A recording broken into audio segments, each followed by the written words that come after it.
শীত এলেই মসজিদ, মাদ্রাসা, মাঠ, বিদ্যালয় সহ বিভিন্ন স্থানে শুরু হয় ওয়াজ মাহফিল। মাহফিলে আগত মুসল্লিরা যেন সহজেই আলোচকদের বয়ান শুনতে পারেন, সেজন্য প্যান্ডেলের স্থান এবং তার আশেপাশে লাগানো হয় মাইক। কিন্তু মাহফিলের স্থলের আশেপাশের শিশু, বৃদ্ধ এবং অসুস্থ মানুষকে সমস্যায় পড়তে হয় মাইকের উচ্চ শব্দের কারণে। এ বিষয়টি নিয়ে ফেসবুকে স্ট্যাটাস দিয়েছেন জনপ্রিয় ইসলামী বক্তা মাওলানা মিজানুর রহমান আজহারি।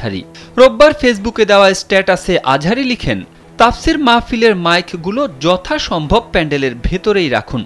আগ্রহী শ্রোতারা সেখানে বসেই তাফসির শুনবেন। শ্রোতাদের সুবিধার্থে উন্নত সাউন্ড সিস্টেম নিশ্চিত করুন। বিশেষ করে শহরের ভেতরকার মাহফিলগুলোয় দূর দূরান্তে মাইক বসিয়ে গভীর রাত পর্যন্ত আলোচনা করে অসুস্থ, বৃদ্ধ, শিশু, অমুসলিম ও ঘুমন্ত মানুষদের কষ্ট দেওয়া আমাদের উচিত নয়। আর তাদেরকে এই আলোচনা শুনতে বাধ্য করার অধিকারই আমাদের দিয়েছে। এভাবে চলতে থাকলে চিরায়ত এই দিনই ঐতিহ্যের মাহফিলগুলো আধুনিক সমাজে তার আবেদন হারাবে। দয়া করে ইসলামী প্রোগ্রামগুলোকে বিতর্কিত করা থেকে বিরত থাকুন। আমাদের কোনো আচরণে বা কার্যক্রমে বিরক্ত হয়ে কেউ যদি ইসলামের ব্যাপারে বিরূপ মনোভাব পোষণ করে, তার পুরো দায়ভার আমাদের, ইসলাম ধর্মের নয়। ইসলাম চিরসুন্দর, চির আধুনিক। ইসলামের সৌন্দর্য ফুটিয়ে তোলার দায়িত্ব আমার, আপনার, আমাদের সকলের।